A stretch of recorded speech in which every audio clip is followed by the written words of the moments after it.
in 2017. Well, this will be the 8th edition of the tournament. We've been stressing that the whole evening. Top 8 teams in the ICC ODI Championships rankings as on the 30th of September 2015 qualified for the tournament. And that's how this was, well, the groups and the teams are chosen. Before we continue, let's quickly roll on. This is a promo. I know we love, I love beautiful things. Let's quickly look at the promo given to us by courtesy of the ICC.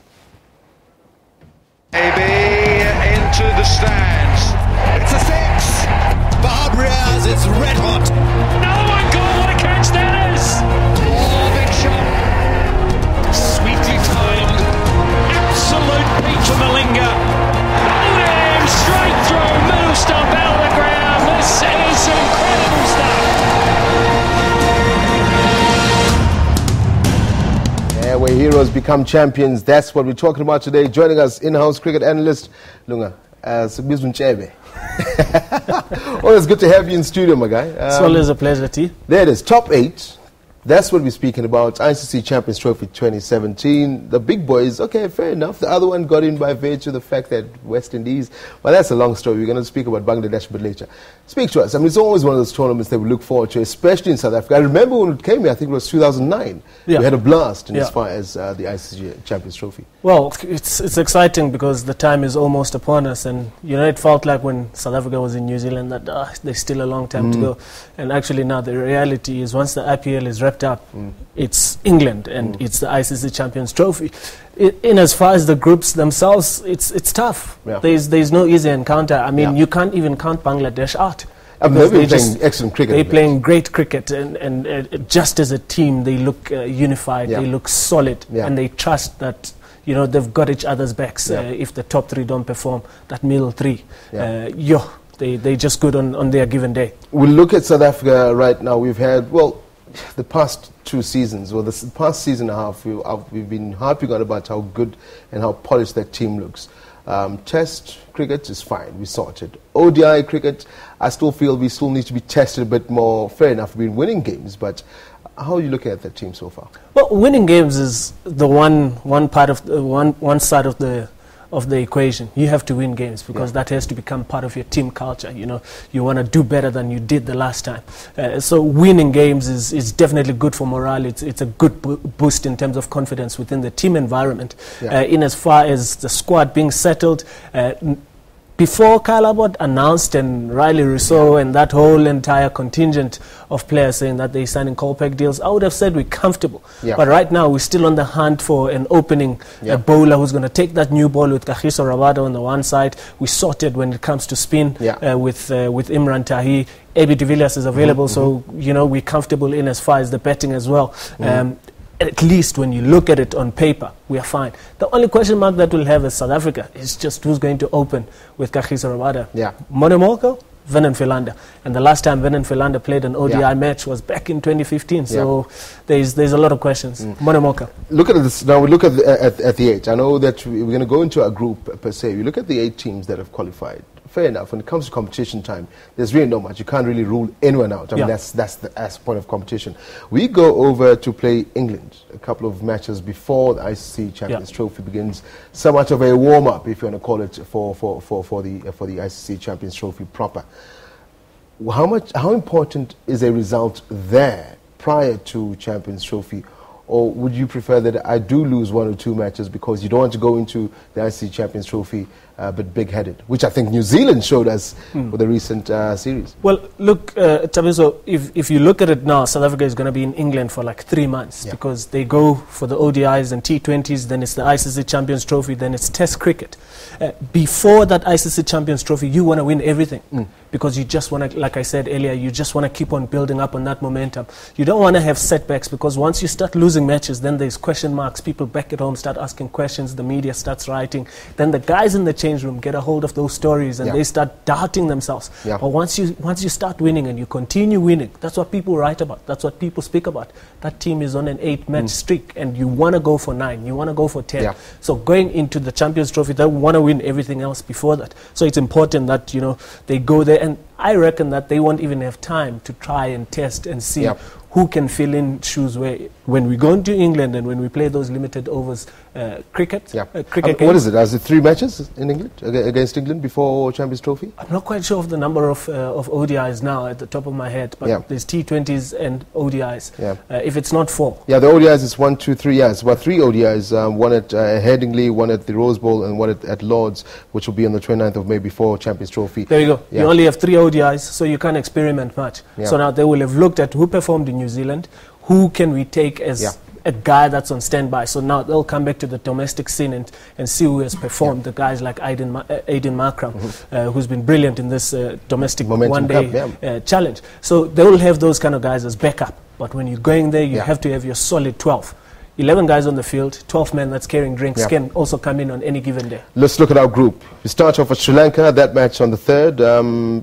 11:30 midday game against in Kensington. I don't enjoy playing against Sri Lanka because they seem to be like that, that little pest that you can't get rid of when it comes to World Cups and the Proteas. But and Sri Lanka is actually quite a good team when it comes to these tournaments. Sri Lanka is the West Indies of tournaments. If you put those two teams in a World Cup scenario, you can write them off. But I think right now would probably be the best time in the past 5 years to play Sri Lanka in an elimination scenario. Because they're not as solid as they were. I mean, they're struggling against Bangladesh right now. So I mean, you look at, then we go to Edgbaston on 4 days later. That's where we take on Pakistan. Again, not an easy one to put your finger on. I prefer the Pakistan of old when they played back at home. Then you kind of, but now since they up in Dubai, it's a bit tough one to crack. They've had that opportunity to explore and experiment with conditions outside of their comfort zone, and that's why they've become such a solid team. They're also another team that you can write off when it comes to knockout competition.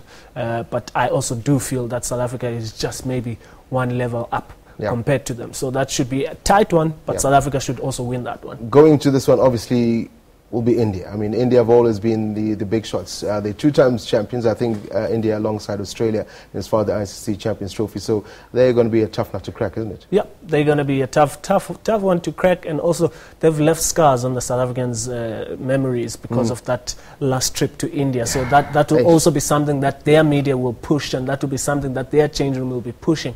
The last time they went to India, they weren't so good, and we gave them pitches. When it comes to the limited cricket, we gave them pitches that suited them. So, there's those kind of psychological games, and India right now, they're just a solid side. So that's going to be a cracker. That one I can't call. Yeah, that's the last one in our group. But then let's move over to the other side. Then you got the Aussies, the English, and those Kiwis. England will do well because they're at home and they've got that home support, and that's something that the English are so good at. Even if you watch the Ashes, they know how to push themselves on by just taking that positive energy from the fans. So definitely wherever they play, it's going to be sellout crowds. It's going to be difficult to beat them at home. New Zealand, look, they'll win 1 or 2 matches. But I hate writing off New Zealand. 2 World Cups I've done. 2 World Cups, New Zealand bumped me out, and I come back to South Africa very early. It's not fair. So I'm not ruling them out. Believe you me, it happened in India in 2011. I was like, no, but this can't be. You can't lose these guys in the semi. What happens 4 years later? The same team bumps out. In fact, it was the quarters.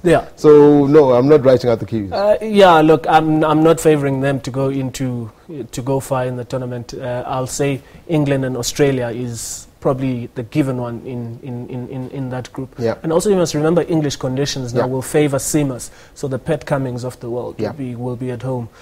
Josh Hazelwood is going to be a guy to look out for. Glenn Maxwell in as far as the Australians. And then I think Bangladesh will sneak in a victory or 2 there just to upset that group. And that's all it takes is for a minnow within a group. So if you look at the South Africa group, a team like Sri Lanka, if they win 2 matches, they've taken out 2 big teams, and they're through to the next round. Look, I hate when you speak like that. Hopefully it's not us. Lunga Kupiso speaking to us right here on SABC News Channel 404. Once again, it's always a pleasure having you in Sports and Prime, and that's our in-house cricket guru. I mean, this man, I could speak to him for days.